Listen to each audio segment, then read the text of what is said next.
परिवहन आयुक्त आशुतोष निरंजन आज अयोध्या पहुंचे और क्षेत्रीय परिवहन कार्यालय आरटीओ का निरीक्षण किया। निरीक्षण के दौरान कई व्यवस्थाओं पर उन्होंने असंतोष जताया। अधिकारियों को 3 दिन के भीतर सभी कमियों को दूर कर मुख्यालय को लिखित रिपोर्ट भेजने के निर्देश दिए। परिवहन आयुक्त ने विभिन्न पटल डेस्क और नागरिकों को दी जा रही सेवाओं की समीक्षा की। सारथी पोर्टल और वाहन पोर्टल पर लंबित आवेदनों को शून्य करने का निर्देश दिया गया।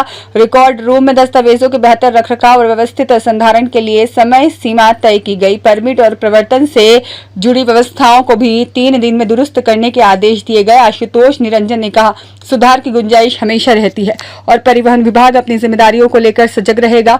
ड्राइविंग टेस्टिंग की मशीनें मारुति सुजुकी द्वारा उपलब्ध कराई गई है, जबकि संचालन और भौतिक व्यवस्थाएं विभाग संभाल रहा है। उन्होंने कहा कि आधुनिक ड्राइविंग प्रशिक्षण सुविधा की उपयोगिता कम है और मात्र 1000 रुपए शुल्क वाली इस व्यवस्था के प्रति लोगों में जागरूकता बढ़ाने के लिए अभियान चलाने की आवश्यकता है।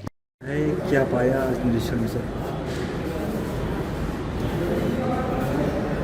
आज आरटीओ अयोध्या का जो परिसर है उसमें मैंने भ्रमण किया और अधिकारियों से मिलने के अलावा पटल जो है उसका भी मुआयना किया है।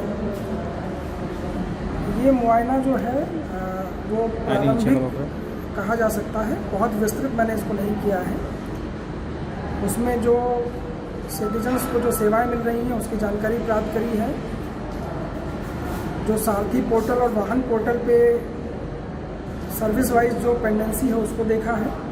जो हमारे कर्मचारी हैं उनको निर्देशित किया है कि इस पेंडेंसी को शून्य करें। साथ में रिकॉर्ड रूम को मैंने देखा है। रिकॉर्ड रूम में जो रिकॉर्ड्स हैं उनकी व्यवस्था बनाने का निर्देश दिया है। समय सीमा भी मैंने तय कर दी है। साथ में अन्य व्यवस्थाएं जो होती हैं परमिट की और प्रवर्तन की उसको भी मैंने देखा है।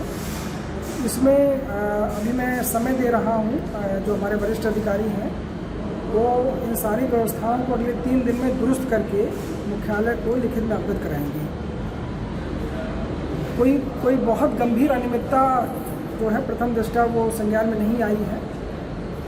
और इसके बाद अभी हम जा कर के पूरे जो अयोध्या जोन है उसका एक रिव्यू भी करेंगे, तो उसमें जो शासन के लक्ष्य है उसकी कितनी पूर्ति हो रही है उस पर भी एक पूरी गहन समीक्षा में होगी। सर दूसरा ये है कि डग्गा मार वाहन, हालांकि अभियान आप लोग बहुत चलाते हैं लेकिन उनमें कमी नहीं आती, चाहे वो स्कूल वाहन हो चाहे अयोध्या में श्रद्धालुओं को लाने वाले हैं। ऐसी बहुत सारी डग्गा मार वाहन अभी भी यहाँ पर संचालित हो रहे हैं जिस पर कार्रवाई नहीं हो रही है।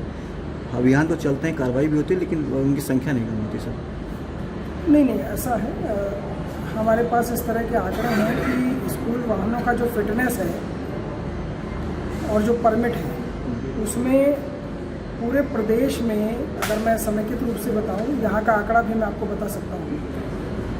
पूरे प्रदेश में समेकित रूप से जो हमारे फिट वाहन हैं, स्कूल वाहन हैं, उसके लिए परिवहन विभाग ने पोर्टल की व्यवस्था करी है, जिसमें पहले स्कूल के प्रबंधकों से बात करके उनके स्कूली वाहनों को उस पर ऑनबोर्ड कराया गया।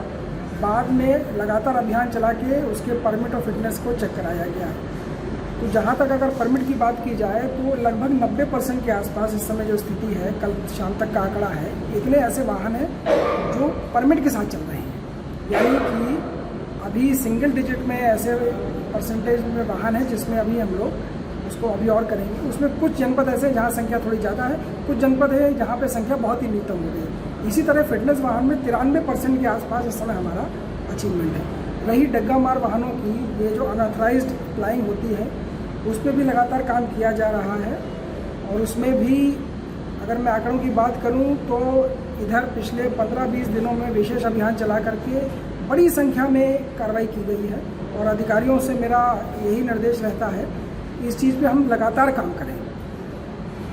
देखिए, सुधार की गुंजाइश हमेशा बनी रहती है और अगर परिवहन की जो पूरी मशीनरी है वो अपने दायित्वों के प्रति सजग रहती हुई लगातार कार्रवाई करेगी तो इस तरह की समस्याओं में लगातार कमी आती जाएगी। जी सर, अयोध्या अब राम मंदिर भी सर बन के तैयार हो चुका है, अयोध्या का सीमा विस्तार भी अब हो रहा है। परिवहन विभाग की तरफ से अब क्या सहूलियत और दी जाएगी जो आम जन है जो यहाँ पर वाहन चलाते हैं? देखिए, अभी मैं यहाँ पे आने से पहले मैंने ड्राइव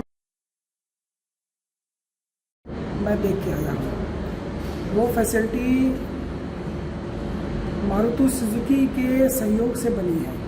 उसमें भौतिक जो कार्य है वो विभाग ने कराया है और वहाँ जो मशीनें हैं वो मारुति ने लगाई हैं। वो बहुत ही उच्चीकृत मशीनें हैं और जो प्रक्रिया है ड्राइविंग सीखने की, मुझे बताया गया है कि 1000 रुपये का शुल्क होता है और उसमें मशीनों के माध्यम से भी उसमें जानकारी की जाती है, नियम कानून की जानकारी भी दी जाती है और वहाँ पर ट्रैक बने हैं जिस पे की जाती है। तो मेरा अभी लेकिन मुझे ये थोड़ा पीड़ा का विषय है कि उसका यूटिलाइजेशन कम हो रहा है। इसका मतलब है कि उसमें आवेदन करने वालों की संख्या भी बहुत कम है। तो मैंने डीटीसी महोदय और आरटीओ महोदय से अनुरोध किया है कि एक जन जागरूकता अभियान भी चलाएं, जिससे कि जहाँ से लोग उसमें प्रोत्साहित हों, साथ में प्रवर्तन की कार्रवाई भी करें। जो ऐसे ऑलरेडी जो ड्राइवर लाइसेंस होल्डर्स हैं जो किसी तरह का ऑफेंस करते हैं, रॉन्ग साइड ड्राइविंग करते हैं या कुछ और करते हैं, तो उससे लगता है कि उनको एक रिफ्रेशर कोर्स की आवश्यकता है। उनको प्रवर्तन के माध्यम से हम लोग मोटिवेट करेंगे, उसका इस्तेमाल ये लोग करें। साथ में यहाँ पे ATS है, यहाँ पे भी है चालू में एक ऑटोमेटिक टेस्टिंग सेंटर यहाँ पे निर्माणाधीन बताया गया है। मौका मिलेगा तो मैं उसको भी देखूँगा। बेसिकली भारत सरकार के डायरेक्शन में उत्तर प्रदेश सरकार और परिवहन विभाग भी ये जो फिटनेस की प्रक्रिया है इसको ऑटोमेट करने की दिशा में आगे बढ़ चुका है। वो भी एक फैसिलिटी है जो अयोध्या में कुछ समय बाद हम लोग प्रयास करेंगे चालू हो जाए। बाकी अयोध्या राम नगरी है और एक बहुत बड़ा एक पौराणिक स्थल है। यहाँ पे विभाग की पूरी कोशिश रहेगी कि यहाँ के जो नागरिक हैं उनको हम और बेहतर सेवाएं और बेहतर रिस्पॉन्सिव सिस्टम हम लोग दे पाएँ।